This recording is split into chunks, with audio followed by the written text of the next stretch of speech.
talk. While I don't agree with you, I still agree that we should have these conversations.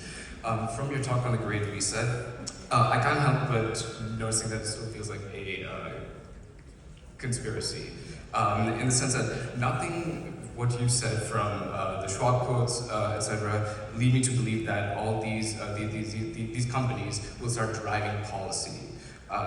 If leaders like Biden agree, we're still electing them, and so it still follows that they're saying that, hey, they'd like to see this change happen just like you do, just like I do.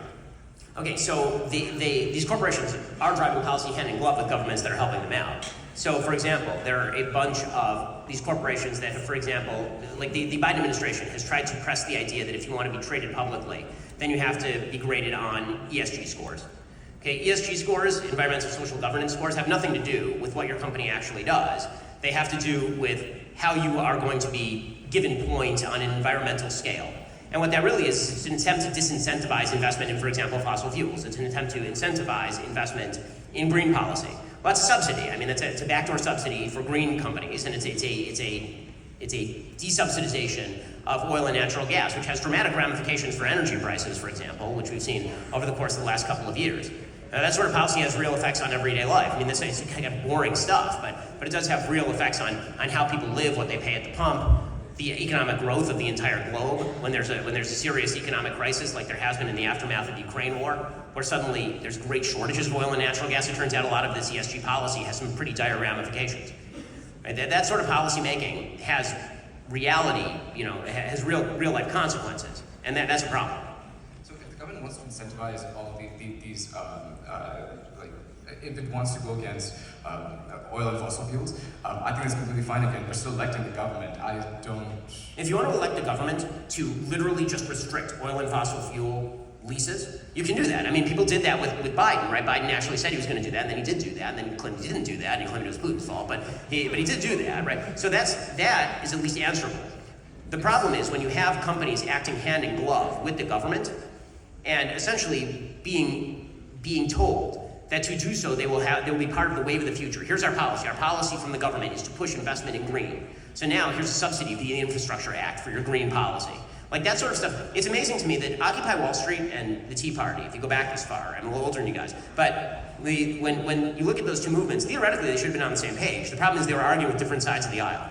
The Tea Party was saying government shouldn't be subsidizing hedge funds and bailing them out. And Occupy was also saying the same thing, but then they were blaming the hedge funds. What I'm saying is you blame both, right? Everybody is at blame here. When you get in bed with the government, you engage in corporatism that undercuts competition and makes your company do bad policy in pursuit of some higher and broader social goal. What you're really doing is ignoring the will of your own shareholders. And when you ignore the will of your own shareholders, you are betraying a fundamental trust of the people who gave you the money and put you in charge of those companies in the first place. That's the argument. Sure, but if a company wants to act in accordance with, say, what society has or what society finds important, I don't think that's necessarily bad as long as they're still fulfilling. Well, it depends what they're doing. I mean, sure. I agree with you. If the question is, can corporations act in a political way? Sure, corporations can act in a political way, but they shouldn't lie about what it is that they are doing. Right? They should be very clear about what it is that they're doing and why they are doing it. If Klaus Schwab wants to green the earth, he shouldn't pretend that he's doing so on behalf of the entire earth or on behalf of shareholders. He should say, I want to green the earth. This is my priority. I'm doing it with your money. Just say that. Why is that so dishonest? That'd be more honest. So sorry, if I may go back to something that we said before, it sounds like these are subsidies that a company can get, but it's not like if a fossil fuel company is something that it will not be able to get, but they get subsidies from the government, which I'm sure you and I won't agree with that.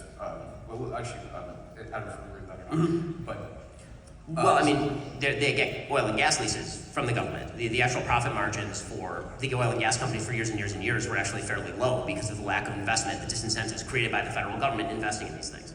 It's only the last couple of years they've had really good profits. Well, sorry, I'll but yeah, sorry, go ahead. I finish this because I know that other people are but it just sounds like the criteria of ESG scores, as you say, it just seems like it's a subsidy that's available for whoever meets this criteria. Yes, but the question is who's designing the criteria and why? And pretending that there is public approval for the designation of those criteria at a market level is not true. The entire market doesn't want to do this, which is why it's dangerous when you start getting government involved in the skewing of the markets. Because the normal response for this on a market level was, you want to pursue ESG, fine, go ahead and do it. And then my friend Vivek Ramaswamy will launch a rival fund to BlackRock, and that's fine. We'll go into competition. They won't do the ESG stuff. They'll just do all the same investment, but without the ESG.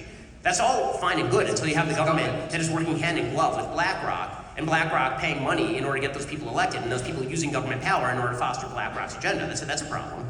I mean the market. I've never heard one of the things that's very weird about this is the left usually doesn't like the close cooperation between government and corporations. Suddenly the left is very much in favor of close cooperation between government and corporations, which is strange to me. It's regulation, like that's completely fine.